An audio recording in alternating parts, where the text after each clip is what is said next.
All right, enough is enough. Quick question, is dairy good or bad for me? Because when I was growing up, we got bombarded with ads like this. You remember the Got Milk ads with all these celebrities telling you that if you drank milk, you could grow up big and strong and maybe play in the NBA or cozy up to a North Korean dictator one day. And nowadays I get bombarded with stuff like this, telling me that cow's milk is gonna give me everything from like pimples to prostate cancer. So, which is it?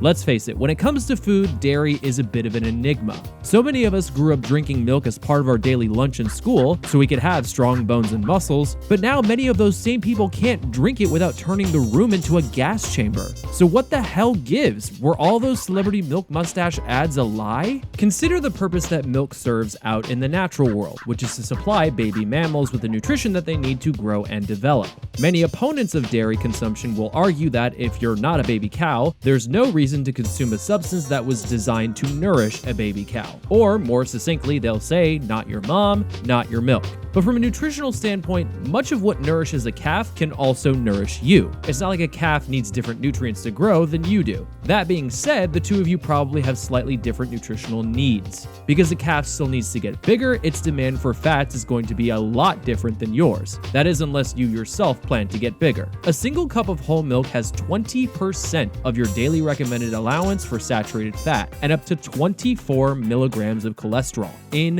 one cup. And we all know that a single cup of milk is barely enough to cover your cereal. So if you're chugging or consuming several servings of that on the daily, your risk of obesity, diabetes, heart disease, and all sorts of other things goes way up. Luckily, we found out ways to alter the milk production of certain animals to better suit our nutritional needs, which is why you've got dozens of options for milk instead of just the one that the milkman used to bring you. But as it turns out, some of those alterations might be what's causing a lot of people's relationship with dairy to, well, sour. For one, most livestock used in commercial dairy production are given hormones and antibiotics to increase their growth and their milk production, and they can show up in trace amounts in the finished product. One study found, for instance, that children who get most of their protein from animal sources will enter puberty an average of 7 months earlier than kids who don't. Studies have found that teenagers who drank higher amounts of milk, even low-fat or skim, had higher instances of acne. Other studies have linked high consumption of commercial dairy to ovarian and prostate cancer, and in elderly people, high dairy consumption has actually been linked with more fractures due to osteoporosis than fewer. And let's of course not forget the most common phenomenon, which is the fact that so many of us have spent our upbringing happily consuming milk and other dairy products, only to find ourselves getting bloated, gassy, or having all sorts of other digestive issues when we have it today. But before you start protesting your local dairy fridge, there's a couple things you should know. First is, none of those studies proved a definitive link between consumption of any of these dairy products and adverse health outcomes. So, cheers.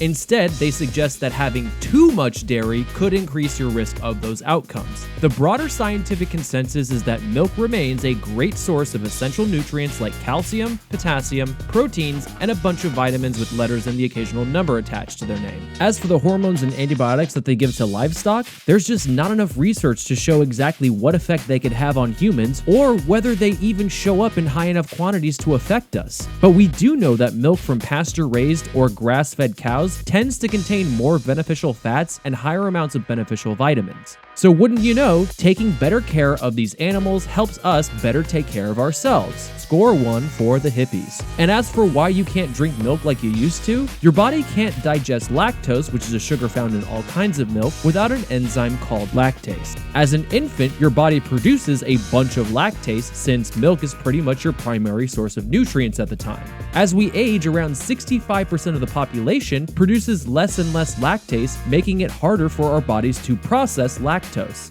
The vast majority of those people can still process some lactose, but just not as much as they used to. And if you're one of those people who has issues and still want to go on an ice cream date, guess what? They make lactase as a supplement. So, problem solved.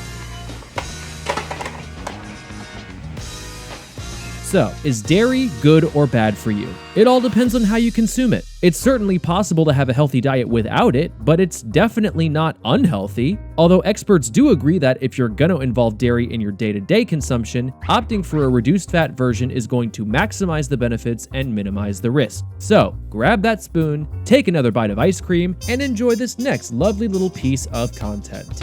If there's any topic out there that's got you scratching your head and you're too scared to ask, you should totally send it our way. Tweet using the hashtag #QuickQuestion or email us at questions@brainjoltmedia.com. Don't forget to follow us, and remember, quick questions don't always have quick answers.